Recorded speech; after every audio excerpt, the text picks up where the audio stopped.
Amin amin ya robbal alamin. Baik, untuk pertemuan hari kedua masih dalam acara yang sama, yaitu orientasi Pradiklat Karya Siswa Baru. Di sini izinkan saya memperkenalkan diri.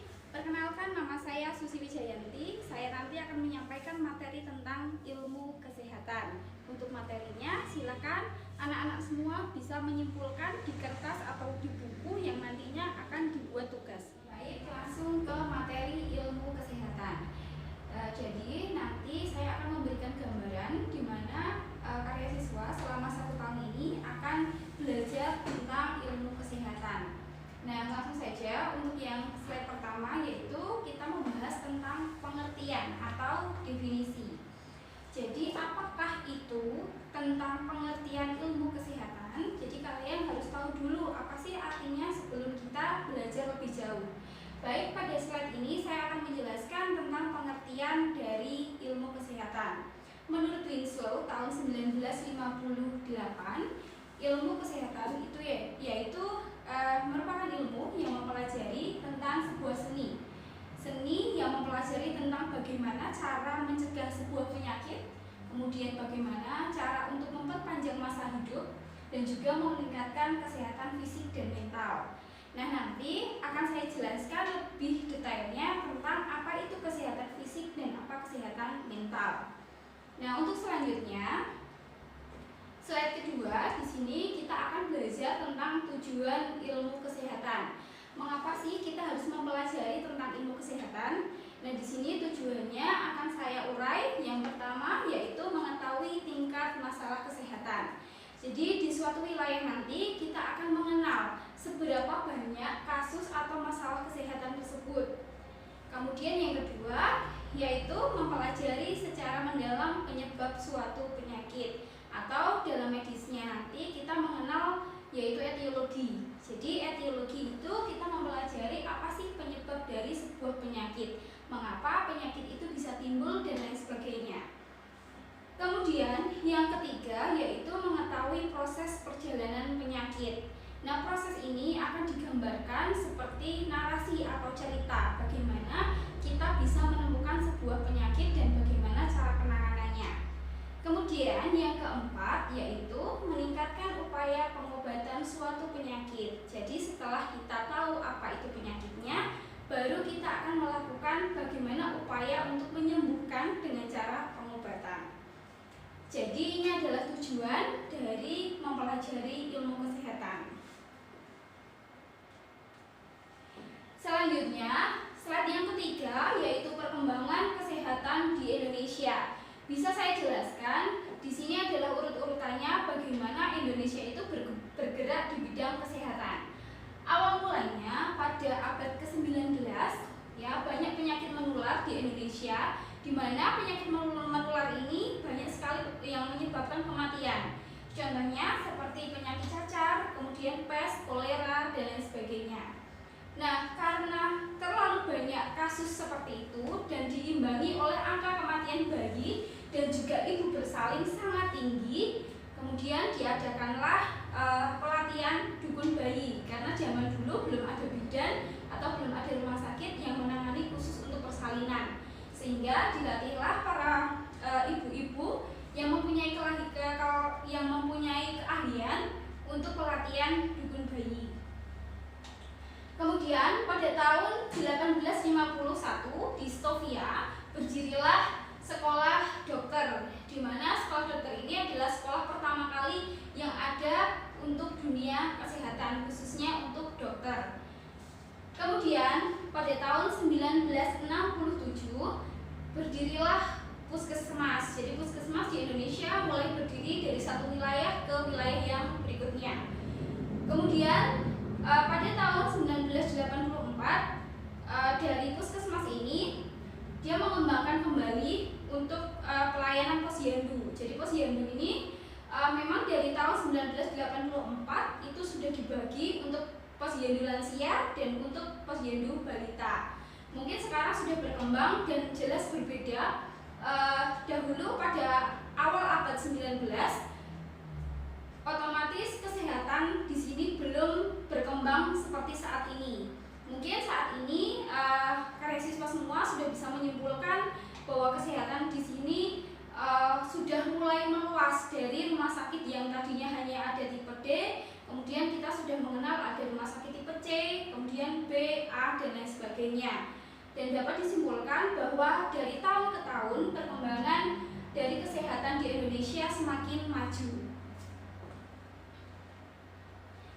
Nah, selanjutnya kita akan mengenal tentang the 5 level of prevention, atau kita kenal bagaimana caranya untuk mencegah dari suatu penyakit yang datang di sebuah wilayah.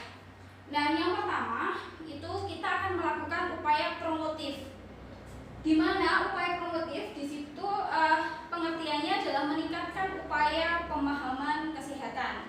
Jadi beberapa wilayah masih ada yang kiranya belum mengetahui tentang kesehatan itu apa, sehingga pada upaya promotif ini kita bisa melakukan dengan cara penyuluhan kesehatan. Sehingga yang kita lakukan itu tujuannya adalah supaya orang-orang yang di sekitar atau di wilayah itu mengerti akan sebuah penyakit. Kemudian upaya yang kedua yang bisa kita lakukan yaitu upaya preventif, di mana upaya preventif artinya adalah meningkatkan upaya pencegahan penyakit.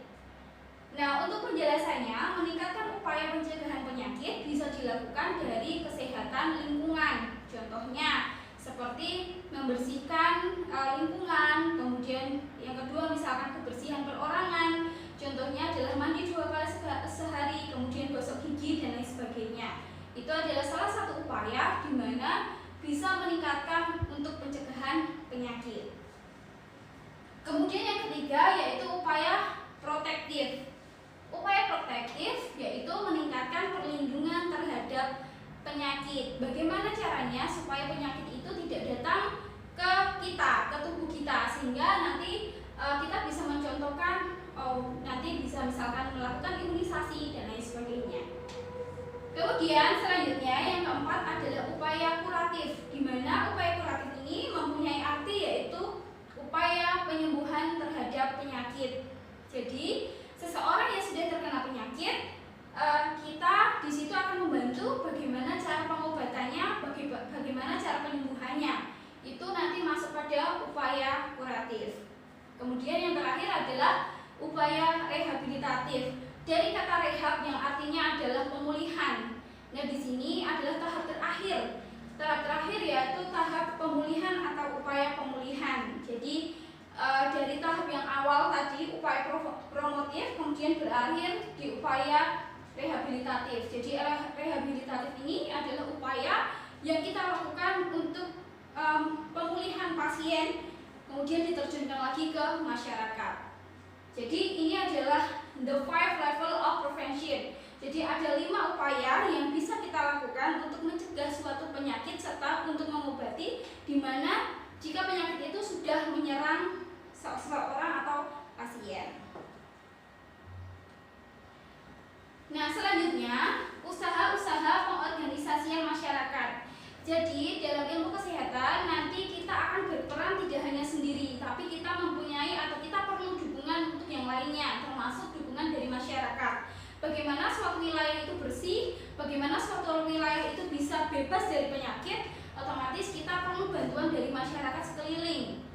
Nah, di sini yang bisa saya contohkan, yang pertama yaitu perbaikan sanitasi lingkungan. Perbaikan sanitasi lingkungan itu sangat penting. Jadi jika sekeliling lingkungan itu kotor, otomatis akan memberikan bibit penyakit. Sedangkan sebaliknya, jika sanitasinya baik, kemudian kebersihan lingkungan juga baik, otomatis semuanya akan bersih dan terhindar dari berbagai wabah penyakit. Kemudian yang kedua adalah pemberantas penyakit menular. Nah, yang kita tahu pada abad awal 19 tadi yang sudah saya jelaskan bahwa pada saat tahun itu banyak sekali penyakit menular yang beresiko ke kematian, sehingga di sini untuk menangani pemberantasan penyakit menular kita bisa dengan cara contohnya isolasi diri. Jadi beberapa penyakit yang kiranya belum clear atau kiranya belum sembuh, silakan pasien untuk diisolasi terlebih dahulu sehingga tidak menyebarkan wabah ke penyakit yang lain atau orang-orang sekitar. Kemudian yang ketiga yaitu pendidikan kebersihan perorangan. Nah, pendidikan kebersihan perorangan yang bisa kita contohkan adalah misalkan kita melakukan penyuluhan. Nah, penyuluhan ini contohnya kita memberikan informasi seberapa pentingkah kesehatan perorangan. Nah, itu harus kita jelaskan sehingga orang sekitar akan paham pentingnya kebersihan perorangan. Kemudian selanjutnya ada perorganisasian pelayanan medis perawatan untuk diagnosa dini dan pengobatan. Nah, untuk poin yang ini biasanya penerapannya lebih banyak di rumah sakit, sehingga kita hanya perlu motivasi pasien untuk datang ke rumah sakit supaya didiagnosis dini. Otomatis tidak akan terjadi penyebaran penyakit yang lainnya atau komplikasi. Selanjutnya, yang terakhir adalah pengembangan rekayasa sosial untuk menjamin setiap orang terpenuhi kebutuhan hidup yang layak dan memelihara kesehatan.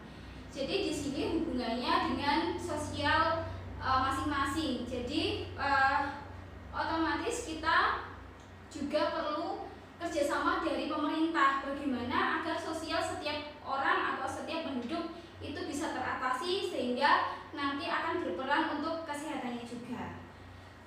Baik, untuk pertemuan ini mungkin hanya ini yang bisa saya sampaikan. Silakan karya siswa yang lain bisa menuliskan kesimpulannya seperti tadi yang sudah saya jelaskan, bisa di buku folio atau di kertas, nanti akan dibuat untuk tugas. Baik, terima kasih, semoga bermanfaat. Wassalamualaikum.